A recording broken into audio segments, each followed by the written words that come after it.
Shalom, puji Tuhan saudaraku ya. Hari ini sudah Maret. Tuh, sudah Maret saudaraku. Hari pertama bulan Maret. Anda merasa enggak ya?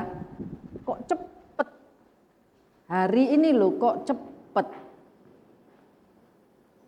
2026 kuartal pertama hampir selesai. Ini sebentar lagi bulan Maret ini berjalan sudah. Untuk itu mari kita jadi anak-anak Tuhan yang bisa mengerti kehendak Tuhan dan bisa melakukan kehendaknya. Tema bulan ini adalah salah satunya saya ambil belajar untuk hidup taat. Belajar untuk hidup taat. Mengapa tambahi belajar? Gampang enggak hidup taat itu? Gak gampang saudaraku ya, ngomongnya gampang. Cuma 2 huruf yang dibolak-balik. Diputer model apa aja tetap taat. Diwalik ya tetap saudaraku ya. Kelihatannya mudah sekali, tapi sebetulnya tidak mudah untuk hidup taat. Karena ketika hidup taat, kita ini membuang semua mau kita dan kehendak kita, lalu menuruti kehendaknya. Apa sih kira-kira taat itu? Apa aja sih? Apa sih taat itu? Nurut, gitu saudaraku ya. Betul ya, taat itu nurut, manut. Tapi kalau Anda mau jeli lebih jeli lagi, taat itu mendengar, ngerti, punya hati yang rela, dan menanggapi dengan positif apa yang didengar itu.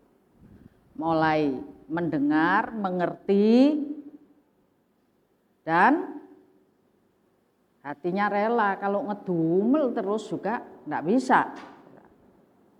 Lalu tanggap. Untuk itu hari ini kita mau belajar tentang bagaimana kita bisa hidup taat. Apa saja yang diperlukan dalam diri kita agar kita ini bisa jadi orang yang taat. Saya akan ajak Anda untuk baca Matius pasal 8. Dari ayat 8 sampai ayat yang ke-12. Tolong dibantu baca Matius pasal 8 ayat 8 sampai 12. Matius 8 ayat 8 sampai dengan 12. Tetapi jawab perwira itu kepadanya, "Tuan, aku tidak layak menerima Tuan di dalam rumahku. Katakan saja sepatah kata, maka hambaku itu akan sembuh. Sebab aku sendiri seorang bawahan dan di bawahku ada pula prajurit. Jika aku berkata kepada salah seorang prajurit itu pergi, maka ia pergi. Dan kepada seorang lagi datang, maka ia datang. Ataupun kepada hambaku, kerjakanlah ini, maka ia akan mengerjakannya." Setelah Yesus mendengar hal itu, heranlah ia dan berkata kepada mereka yang mengikutinya, "Aku berkata kepadamu, sesungguhnya iman sebesar ini tidak pernah aku jumpai pada seorang pun di antara orang Israel. Aku berkata kepadamu, banyak orang akan datang dari timur dan barat dan duduk makan bersama-sama dengan Abraham, Ishak dan Yakub di dalam kerajaan surga. Sedangkan anak-anak kerajaan itu akan dicampakkan ke dalam kegelapan yang paling gelap. Di sanalah akan terdapat ratap dan kertak gigi." Ya, amin. Saudara, 5 ayat ya, 5 ayat ini kita coba urai. Yang ada beberapa bagian yang penting saudaraku ya, yang perlu kita pelajari. Ini saya ajak Anda baca dari ayat 8. Sebetulnya tujuannya itu ayat sebelumnya, perwira ini datang kepada Tuhan karena hambanya sakit. Dia punya hamba yang sakit dan dia dengar tentang Tuhan, lalu dia datang kepada Tuhan untuk minta hambanya disembuhkan, ya, minta hambanya disembuhkan. Lalu Tuhan bilang, ya bentar lagi aku tak datang, gitu. Ayat 8 ini ngomong, wis Tuhan, kita ambil positifnya, saudaraku ya, ndak usah Tuhan datang, perintahkan saja, katakan saja sepatah kata, maka hambaku akan sembuh. Ngomong ucap aja, satu kecap aja, satu patah kata saja, ngomong sembuh, maka hambaku akan sembuh. Terus dilanjut sama dia, aku punya atasan, di bawahku ada anak buah. Jika atasanku ngomong sama aku apa saja, gitu ya, maka aku pasti melakukannya. Lanjutnya, aku punya bawahan. Jadi kalau aku ngomong apa saja kepada bawahanku, maka pasti dilakukan. Pergi ke sana, pergi ke sini, kerjakan ini, kerjakan itu, maka akan dikerjakan. Ini bicara soal ketaatan. Dia mendengar perintah atasannya, dia ngomong sama bawahannya. Yang penting satu, mendengar. Setelah dengar, kerjakan ini, kerjakan itu, gitu ya, dikerjakan. Kalau enggak ngerti juga tidak ada tanggapan yang positif, yang sepadan, yang sesuai dengan perintahnya.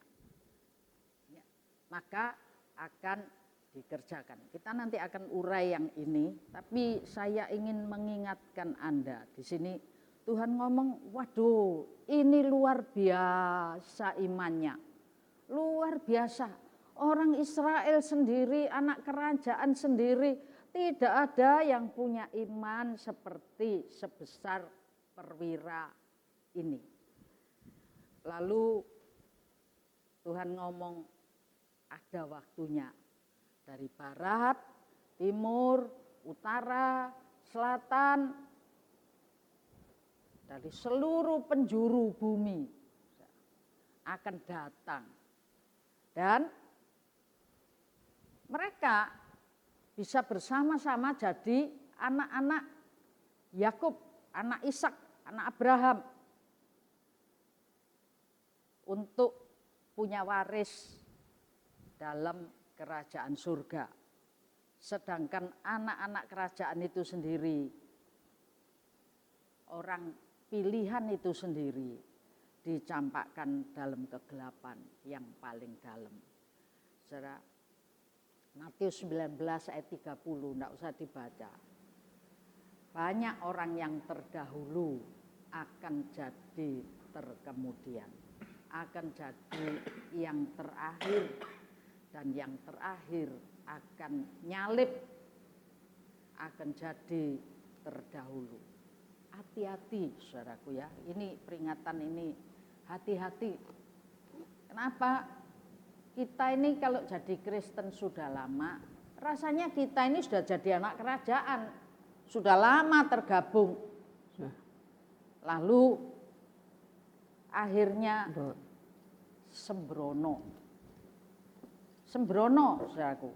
Orang Israel sendiri tidak ada yang ngomong sepatah kata menghargai firman Tuhan seperti perwira ini. Tidak ada, Tuhan ngomong tidak ada di antara orang Israel. Tapi perwira ini begitu datang, dia punya satu penilaian yang begitu besar atas ucapan yang diucapkan oleh Yesus. Saya ingat berapa tahun lalu, mana setelah ada ya, setelah itu di waktu doa siang kalau tidak salah. Iya salah. Di waktu doa siang. Selamat ini mendadak orang semua tidak ngerti, kita semua tidak ngerti. Tapi setelah ini sampai nangis, saudara. Kenapa? Ya ini ayat ini. Yang terdahulu jadi terakhir. Dan yang terakhir jadi terdahulu. Tidak lama kemudian ada kejadian-kejadian yang ya, seperti Tuhan mengingatkan. Berarti setelah ini punya talenta untuk kenabian, saudaraku ya. Luar biasa, harus dipupuk, harus dilatih itu supaya tambah tajam. Hati-hati saudaraku ya, hati-hati. Kenapa? Kita nanti akan lihat mengapa akan terjadi seperti ini. Ya. Nah, saudara, yang pertama dari bagian-bagian ini kita akan lihat yang pertama itu apa sih? Kalau perwira ini datang kepada Tuhan karena punya kebutuhan, betul ya? Yang cari, yang butuh itu perwira ini datang kepada Tuhan. Pasti ngeh karena dia butuh. Kalau Anda butuh seseorang, pasti ngeh. Tapi kalau Anda yang tidak butuh, Anda lagi lain-lain, Anda kehilangan fokus. Hati-hati kehilangan fokus. Saudara, jangan kehilangan fokus. Kita mesti ngeh, artinya ngeh atau ngeh ya. Waktu saya kuliah, ada satu dosen tuh kalau datang pagi, saudaraku. Kalau datang pagi, sama saya sampai balapan. Artinya saya ini tukang telat, dia datangnya pas. Saya juga pas. Jadi kalau kakinya dia tok tok tok tok, suara kakinya saya juga tok tok tok tok gitu. Sekali waktu sudah duduk, dia panggil. Absen dipanggil satu-satu. 1, 2, 3, 4, 5 sapa. Mulai sapa sampai habis. Setelah selesai ada satu anak, satu teman kuliah itu,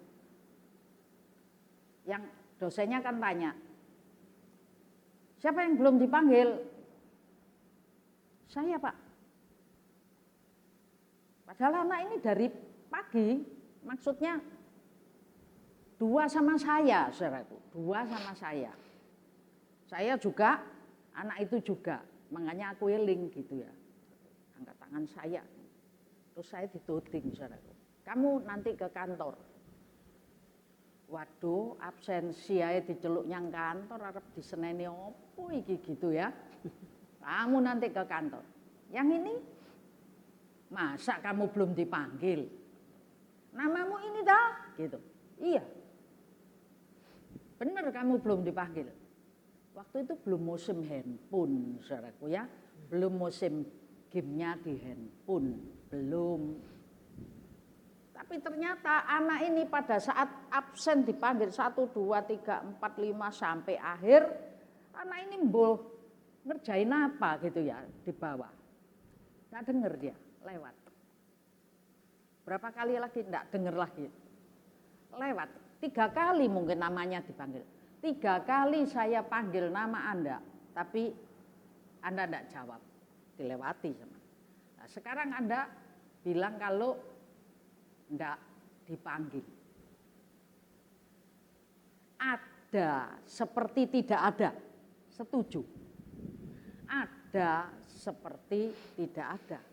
Karena apa? Karena fokusnya ke lain. Dia tidak fokus. Bahaya loh saudaraku. Di gereja, pelayanan, ada kegiatan, tapi seperti tidak ada. Sekali waktu 2 kali saya ini beli tiket pesawat itu biasanya buy one get one free. Saya beli tiket pesawat 2 kali, buy 2 get 1. Yang sekali sama Bu Mul ini. duduk di bandara, namanya dipanggil, saudaraku. Sampai budal, kita ini masih duduk. Karena ada keperluan, tukulah tiket meneng. Baik tiket, rugi enggak? Rugi bukan main, saudara. Sekali waktu juga, waktu kuliah itu, Senin pagi harus balik kuliah. Isu-isu karena ngantuk, saudara. Ditunggu. Pesawatnya tunggu, saudaraku. Aku dipanggil bolak-balik, ketiduran. Padahal Senin pagi itu di kuliah itu ada pelajaran penting, ada ujian gitu, saudaraku ya. Waduh, kedodoran enggak karu-karuan. Beli tiket 2 kali. Rugi tiket, tapi sik kena ditututi ya. Untungnya masih kena ditututi. Rugi enggak? Rugi. Yang terdahulu bisa jadi terkemudian. Itu sebabnya kalau kita pelajari, ketika Tuhan memanggil seseorang, mengutus seseorang, itu Tuhan selalu pakai intermezzo. Tahu intermezzo? Ya ini Tuhan tuh luar biasa loh. Intermezzonya Tuhan sama Musa. Kalau Musa dibiarkan jalan angon ternaknya mertua, saudaraku ya, asik mungkin ya.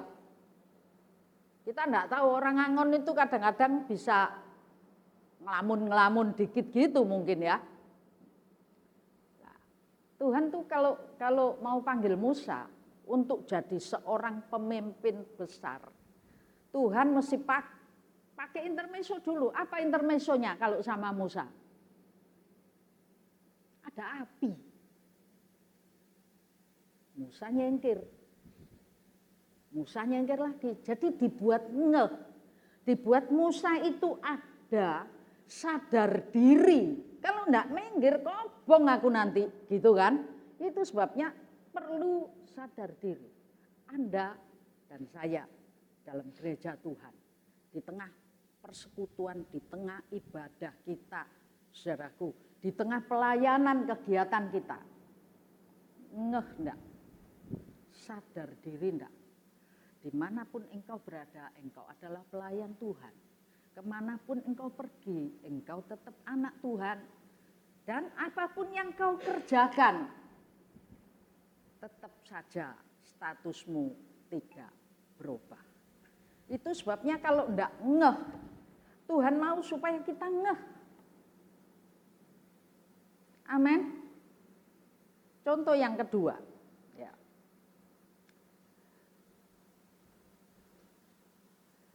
Itu ketika di Yeremia 1, saudaraku ya, di Yeremia 1 ayat 11 sampai 13.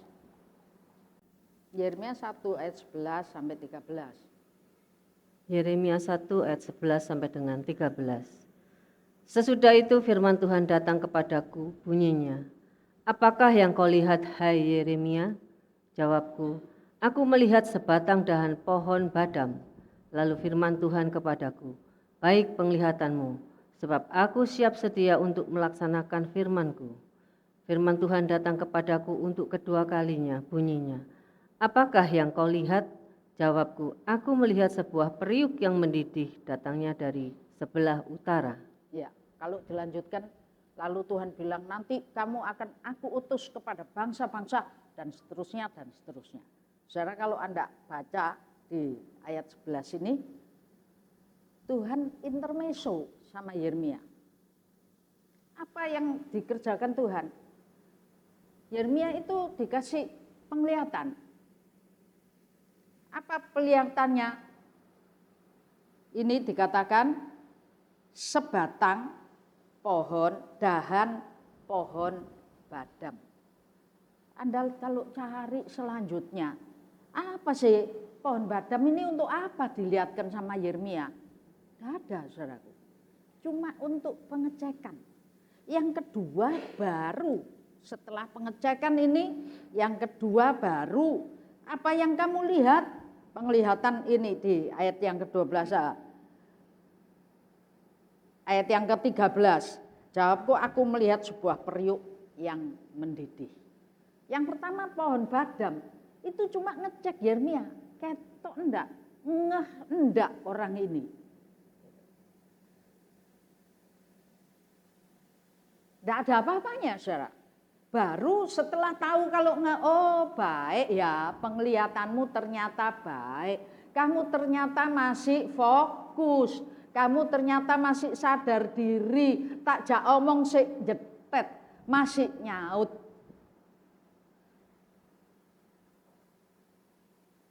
Saudaraku, Anda ngeh enggak?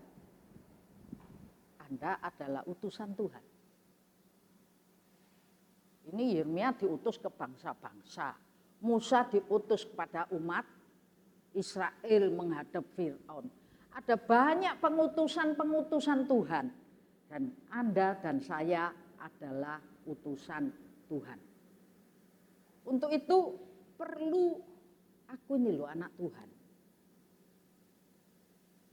Amin. Di kantor ngerti enggak kalau aku ini anak Tuhan? Seringkali gak ngerti, saudaraku. Seringkali gak sadar diri kalau kita ini anak Tuhan. Saya cuma ingin mengingatkan satu. Kita harus sadar diri. Kadung asik sesuatu, tak sadar. Kalau zaman dulu, saudaraku, kalau zaman dulu, ya asik apa aja, enggak nemen-nemen.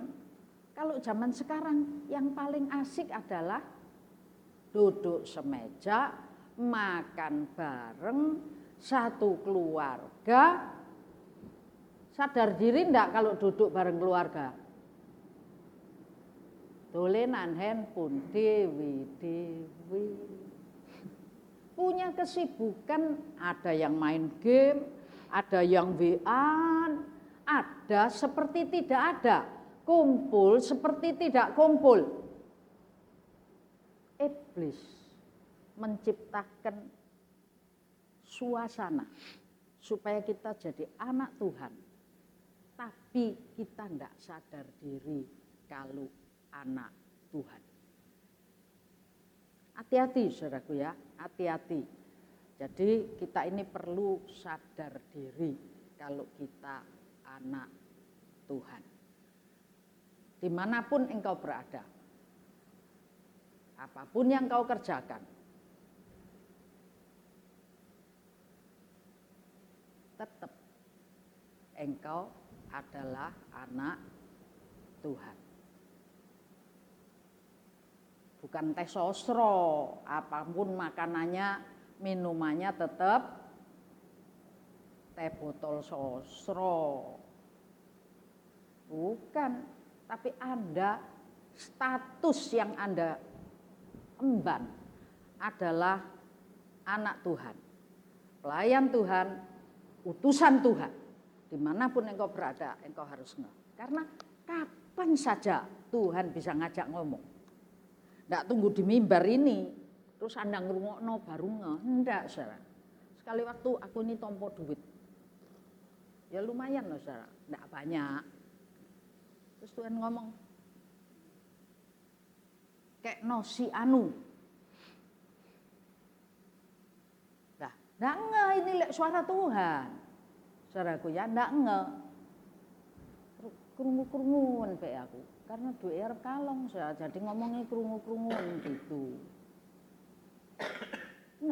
Ingat ya, kapan saja, di mana saja, apapun kegiatan yang kau kerjakan, Tuhan bisa kirim perintah, bisa kasih kehendaknya dalam hidupmu.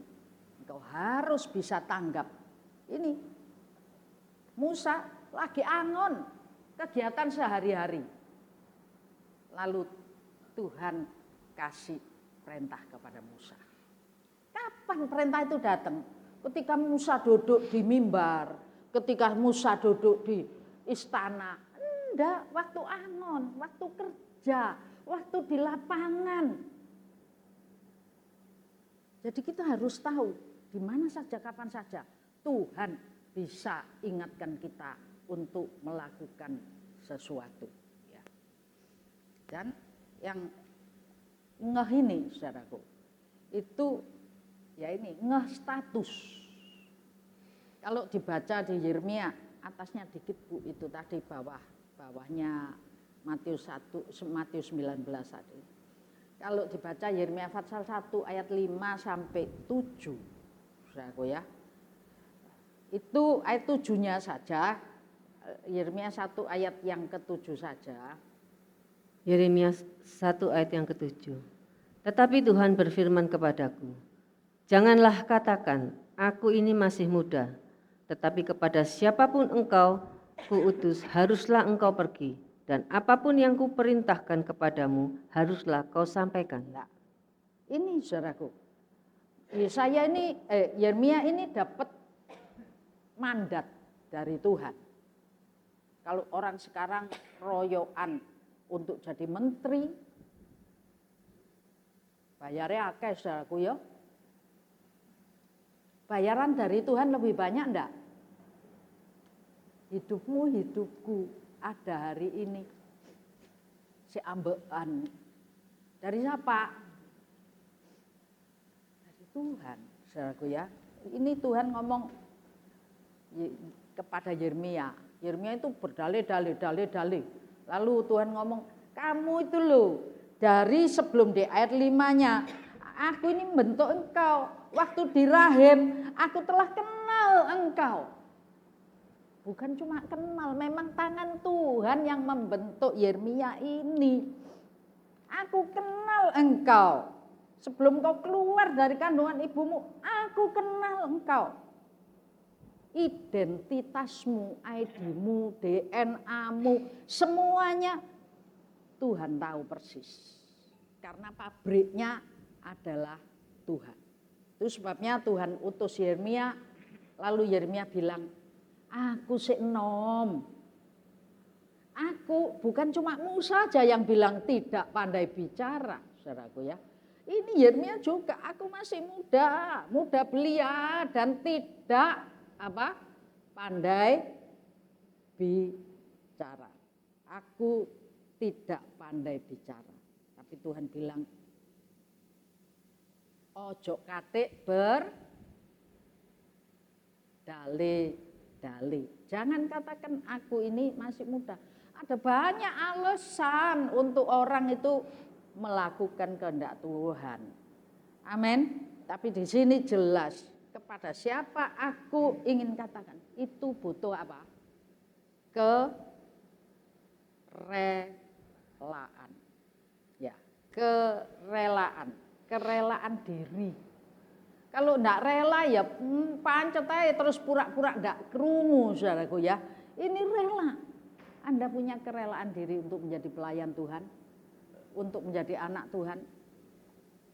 Kok aneh ya iso sampai enggak rela, ditebus lu dari harusnya binasa jadi urip. Orang yang harusnya terima hukumannya dibebaskan. Ada ndak banyak yang brutal lagi? Ya akeh saudaraku ya. Jadi yang pertama ngeh. Perwira ini ngeh karena memang dia yang cari Tuhan. Dan dia ngeh juga statusnya. Aku seorang bawahan. Aku juga punya orang bawahan. Sadar diri persis akan keadaannya.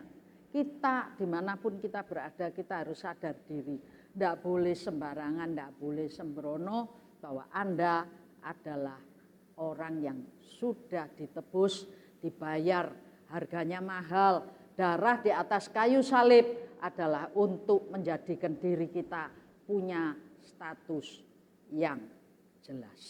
Ya, amin. Punya rela? Dia Tuhan, kita hamba. Kemanapun Tuhan utus engkau harus pergi. Katanya perwira tadi, kalau aku mengucap pergi sana, ke utara, ke selatan, ke timur, ke barat, bawahanku selalu patuh. Kalau aku bilang kerjakan ini, kerjakan itu, pasti dikerjakan. Setelah ngeh, makanya Tuhan tanya, kamu ketok apa itu? Oh pohon badam, oh arek ini ngeh gitu ya. Kena dijak omong, baru Anda ngerti enggak kalau Tuhan ngomong sama Mbak Ada? Aku ya bingung Bu, ngono ya. Sering bingung enggak kalau dijak ngomong Tuhan? Bingung sering. Lah padahal yang pertama kali Tuhan tanya, enggak enggak kamu? Yeremia, kamu lihat apa? Gitu. Ya Yeremia krungu. Terus tanggap, itu percobaan, intermesonya, saudaraku ya. Dengar, dipanggil Yeremia. Terus perintahnya, kamu lihat apa? Yeremia tanggap, dia lihat, lalu dia jawab. Gitu, saudara. Jadi ini intens komunikasinya karena ngeh. Saya berharap semua jemaat, semua anak Tuhan, pelayan Tuhan, itu jadi anak Tuhan, pelayan Tuhan yang ngeh. Setelah ngeh, punya kerelaan hati. Kalau enggak rela, jadi Yunus. Ya, Tuhan nyuruh aku ke Niniwe, moh, enak men orang Niniwe. Enggak punya kerelaan. Kita ini harus punya kerelaan. Setelah ngeh, poin keduanya harus punya kerelaan hati. Jangan jadi orang yang mungkin ngerja sambil ngedumel. Kerja terus, gereja terus, tugas ono ae. Bakal wonge rewel kabeh misalnya gitu. Ayo diasah saudaraku ya. Halo, mau ngasah untuk jadi punya hati yang rela? Amin. Amin. WL, lo aku lagi gitu saudaraku ya. Aku lagi latihan nih, isu uput-uput. Waduh, sik ngantuk. Hati-hati saudaraku ya. Orang yang tidak punya kerelaan hati itu akan kehilangan banyak peluang. Padahal dijadikan menterinya Tuhan itu gaji gede loh. Lek gaji melek. Tapi lek diutus gak melek gitu saudaraku ya. Ya apa ya? Mau ngerjakan apa yang Tuhan mau? Amin. Amin. Ya, rela. Lanjutnya, saudaraku ya, bagian ini bagian 1A, 1B, ngeh dan rela itu ya. Yang bagian yang kedua, tahu jenjang. Perwira ini menjelaskan jenjang. Aku seorang atasan, tapi aku juga seorang bawahan. Artinya tahu jenjang. Orang yang tahu jenjang, tahu rasa hormat yang bagaimana yang harus diberikan kepada atasan. Setuju?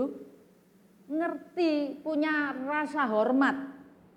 Ada banyak kita susah memberikan penghormatan kepada orang yang ada di atas kita. Ngerasa no sama orang di atas kita. Ambek wong tuane dhewe lho, wangele untuk memberi hormat, angele setengah mati. Padahal dari kecil sampai gede di pelihara, ya. Hormat ini kalau Anda baca di Mazmur 105, ya. Di Anda baca 95, maaf. Anda baca di Mazmur 95, di situ cuma ada 11 apa 12 ayat. Saya tidak ajak Anda baca semua, saya bagi jadi beberapa bagian. Perikopnya Mazmur 95 itu adalah hormatilah Tuhan. Hormatilah Tuhan. Rasa hormat tadi. Sebagai bawahan punya rasa hormat. Ada jenjang di mana posisi Anda. Punya rasa hormat. Lalu perikop judulnya, setelah hormati Tuhan, maka taati Dia. Jadi untuk bisa taat itu harus punya rasa hormat. Harus punya rasa hormat.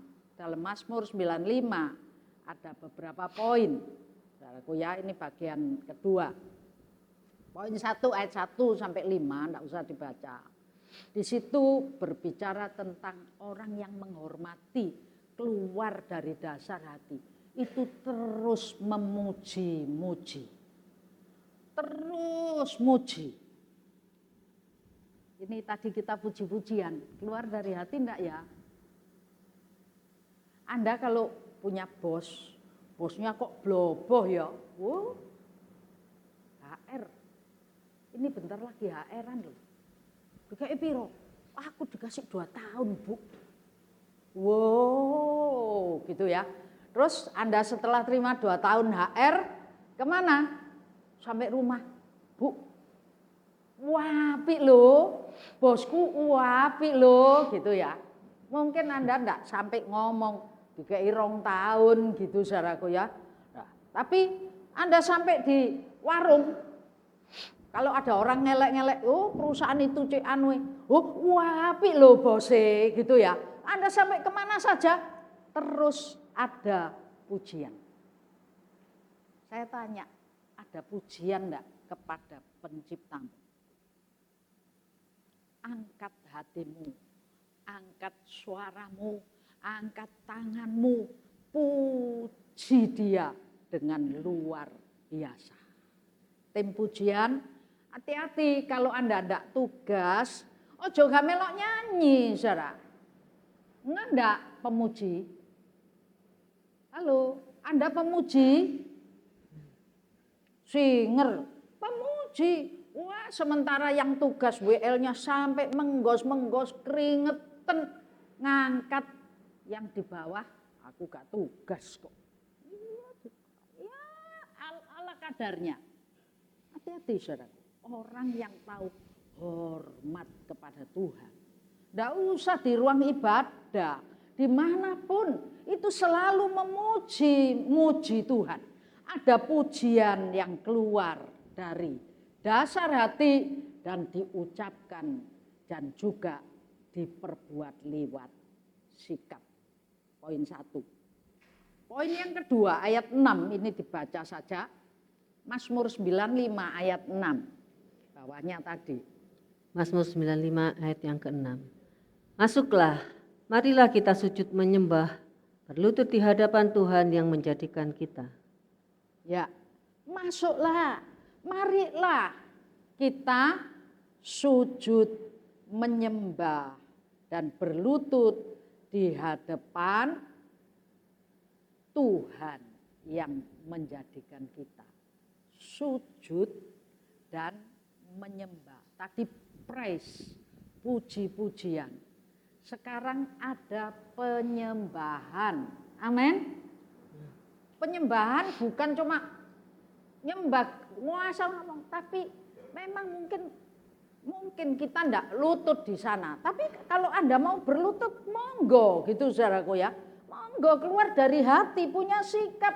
Ada banyak hamba-hamba Tuhan juga yang sedang di mimbar, waktu pujian dia berlutut. Ya bukan MPO mencari perhatian orang, bukan. Tapi keluar dari dasar hati. Praise, worship. Jadi dalam satu kesatuan ibadah, jangan sampai enggak ada worship, saudaraku ya. Praise, tapi enggak punya sikap penyembahan. Pujian, penyembahan. Kalau kita menghormati Tuhan, kita memuji Tuhan, kita punya menyembah Tuhan. Ayat 7 bagian A, enggak usah baca, saya ngomong aja. Sebab dialah Allah kita, dan kitalah umat gembalaannya dan domba tuntunan tangannya. Saudara, bukan cuma muji, bukan cuma nyembah, tapi yang di sini hidup menurut bimbingannya. Orang yang menghormati Tuhan itu hidup menurut bimbingannya. Amin. Amin. Bisa nurut bimbingannya. Wah, karep-karepe dhewe, ndak. Oh ini anak Lim Sulyong koyok ngene iki, gitu. Enggak. Dimanapun dia pergi, dia selalu membawa nama bapaknya. Kemanapun dia kerja, nama bapaknya selalu ada. Sulyong. Bapakmu siapa? Tuhan pencipta alam semesta. Tuhan Khalik serwa sekalian alam. Kemanapun kita pergi, kita selalu bawa nama Bapak kita. Itu sebabnya hiduplah seturut kehendaknya. Hidup dalam bimbingannya. Jangan berbuat yang tidak senonoh. Jangan yang berbuat yang tidak pantas.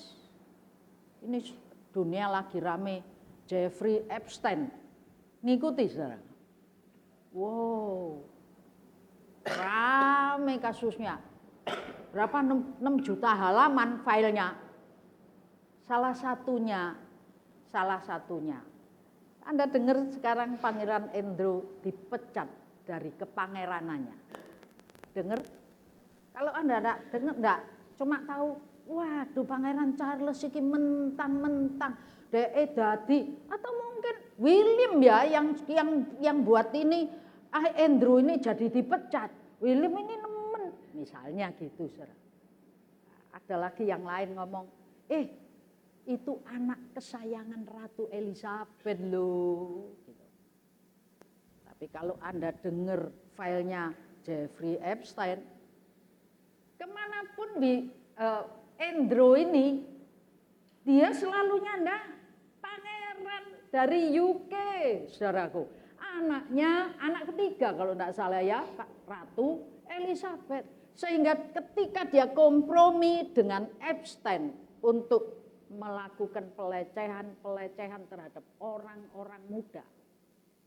Di video, saudaraku. Tidak memenuhi, dipecat. Amin. Ojo sampai dipecat ya. Koyok Saul. Aku merijek, bahasa Indonesianya gak jelas, tapi di bahasa Inggrisnya Saul itu dirijek sama Tuhan. Karena apa? Tidak taat. Ketidaktaatan itu sama dengan dosa bertenung. Ketidaktaatan sama, identik, satu kelas, satu bobot dengan dosa penyembahan berhala. Nanti ayatnya ada di paling bawah, saudaraku ya. Nah, saya loncat supaya selesai materinya. Jadi, saudara, Anda harus tahu bagian yang kedua, C, hidup seturut bimbingannya. Jadi sadar diri, sadar perbuatannya. Ini yang rame banget ini Pangeran Andrew yang sekarang ini. Lagi rame. Dan banyak nama orang-orang besar yang terkait, tersangkut ke dalamnya. Dan yang bagian D, 2D adalah ayat yang ke-7b dan ayat yang ke-8, enggak usah dibaca. Jangan berbantah-bantah dan juga jangan menunda-nunda. Kalau hari ini engkau mendengar suara Tuhan, ya betul ya. Kalau hari ini engkau mendengar, pada hari ini sekiranya kamu mendengar suaranya, 8a-nya, janganlah keraskan hatimu. Artinya jangan berbantah, jangan menunda. Anda tentu ingat bagaimana kesaksian saya waktu Tuhan bilang poso. Arep nang luar kota dikon poso. Jurusan Madiun itu banyak makanan enak, saudaraku. Anda yang sering ke daerah Madiun sana, mulai di Jombang sampai Jombang ada soto dok, ada apa, lalu sampai Kertosono, sampai mana banyak makanan enak. Saya dulu sering line Surabaya Madiun. Ketika mau berangkat Madiun, dari awal yang saya pikir, wah mandek Jombang, mandek Kertosono, mandek Nganjuk. Nganjuk ada nasi bumbu rujak ayam, boleh dicari nanti saudaraku ya. Mandek Madiun, depannya stasiun kereta api. Ojo ngiler, ben melek saudara. Anda lek luwe kepingin lak melek ya. Depannya stasiun kereta api itu ada nasi pecel. Waduh, bukan main enaknya. Pecel Madiun, bumbu rujak ayam Nganjuk, lalu Kertosono. Wah, aku dari berangkat itu wis hitung-hitung mandek ini gitu. Noto perutnya itu supaya kena di program. Wetengku isine titik saudaraku, gak iso mangan akeh-akeh. Jadi mau berangkat Tuhan bilang poso. Ya apa?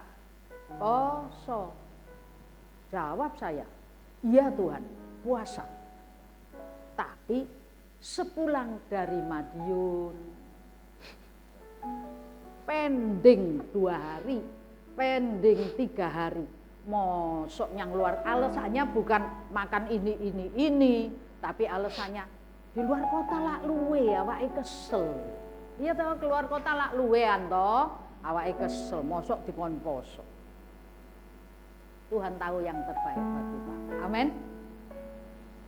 Jadi jangan tunda-tunda dan jangan berbantah.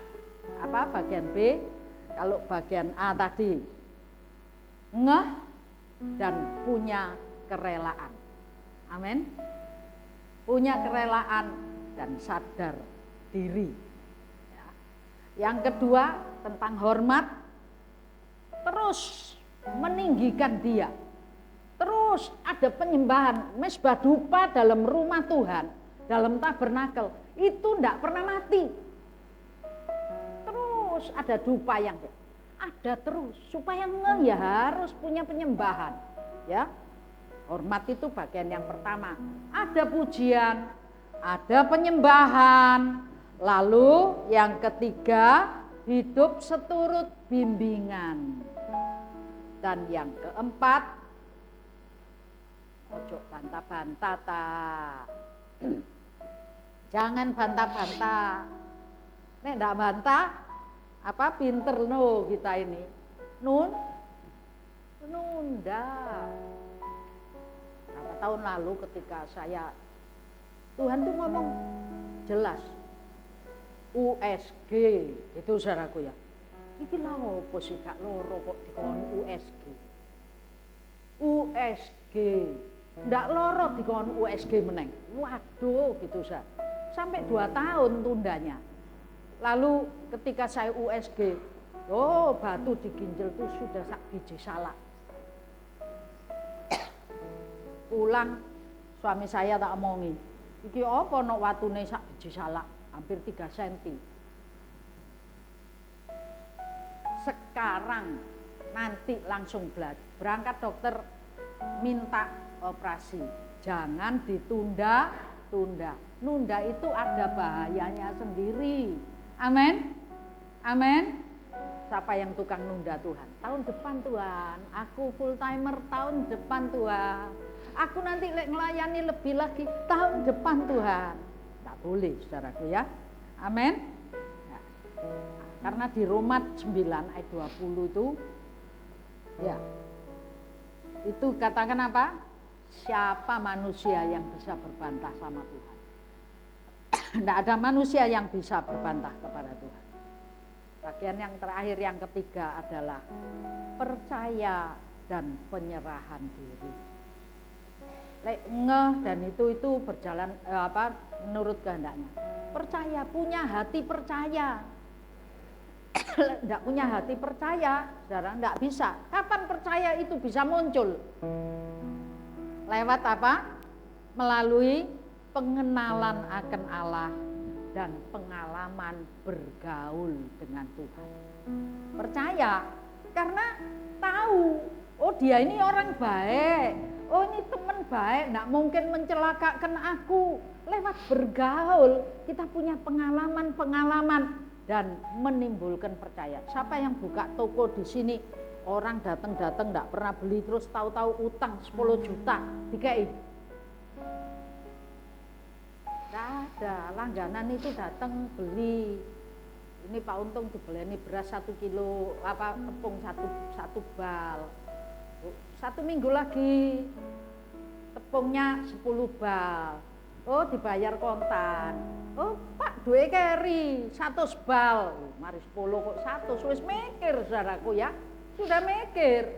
Tapi ya wis lah 100 wis tuku 10 wis kenal. Bayar gitu ya. Tahun 1 ton gitu. Terus makin lama makin kenal. Karena makin kenal, punya pengalaman bergaul, timbul kepercayaan. Kenapa Anda ragu sama Tuhan? Kenapa kepercayaan Anda kurang sama Tuhan? Karena Anda tidak akrab. Karena Anda tidak bergaul. Bisa jadi malah tidak kenal secara pribadi dengan Tuhan. Ayo, supaya kita bisa taat kepadanya, kita harus bergaul akrab, kita harus mengenal secara pribadi, sehingga timbul percaya yang sungguh-sungguh kepada Dia. Amin. Anda percaya kepada Tuhan? Ngomongin. Nanti kalau disuruh sesuatu, itu tenang saudaraku, aku ini nomor duit 8 juta. Terus Tuhan ngomong, kasih orang itu. Suara Tuhan tak kudu ya gitu ya. Arep kelangan 8 juta loh suara Tuhan apa kudu. Coba itu loh orang dikasih, kamu dikasih orang. Oh iya Tuhan, iya ngomongnya gitu. Hati-hati saudaraku ya. Ayo itu. Lalu penyerahan diri. Setelah kita percaya, kita menyerahkan seluruh hidup ini kepada Tuhan. Ini satu contoh yang gampang adalah Abraham dan Ishak. Ketika Tuhan perintahkan untuk suruh Abraham mempersembahkan Ishak, dan Ishaknya diajak Abraham pagi-pagi buta. Dia sempat tanya, Bapak ono apine, ono kayune, ono pembantune, mbeknya mana? Dia enggak mikir tak, dia yang jadi mbeknya. Tapi karena dia percaya, dia tetap jalan. Amin. Sampai di puncak Bukit Muria, ketika disusun mesbahnya, terus mulai Ishak diikat. Tidak terdapat kata-kata Ishak memberontak. Wis gede saudaraku yo. Abraham wis tua. Pada saat Abraham punya anak Ishak itu wis umur 100. Jungkrokno ae bapake timbang aku mati, gitu ya. Ya kan? Buat mana yang muda sama yang tua? Tapi Ishak patuh menyerahkan dirinya karena dia tahu bapaknya akan melakukan yang terbaik bagi dia. Abraham juga menanti Ishak lama. Tapi ketika Tuhan menyuruh Abraham, ini ayat kalau Anda baca, Abraham itu sudah ngangkat golok, sudah gini. Baru malaikat Tuhan hentikan. Artinya sudah sama dengan dilakukan. Abraham menyerahkan sepenuhnya anak yang ditunggu-tunggunya selama berpuluh tahun. Karena dia tahu Tuhan itu pasti memberi terbaik kepada orang yang dikasihnya. Anda bisa menyerahkan diri? Belajar menyerah. Ya, kalau engkau akrab dengan Tuhan, engkau bisa percaya kepada Tuhan. Kalau engkau percaya kepada Tuhan, engkau akan menyerahkan dirimu kepada Tuhan. Saudara, 1 Samuel berapa katakan? mana lebih taat? Saya tadi katakan Saul di reject. Mana lebih disenangi Tuhan? Mempersembahkan korban atau melakukan kehendak Tuhan? Sesungguhnya melakukan kehendaknya jauh lebih dikenal oleh Tuhan. Kita bangkit berdiri.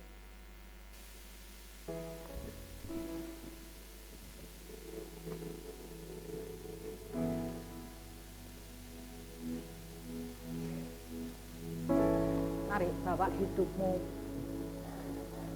Penyerahan diri itu penting. Kehendakmu mungkin tidak sama dengan kehendak Tuhan. Tapi biarlah apa yang jadi kehendaknya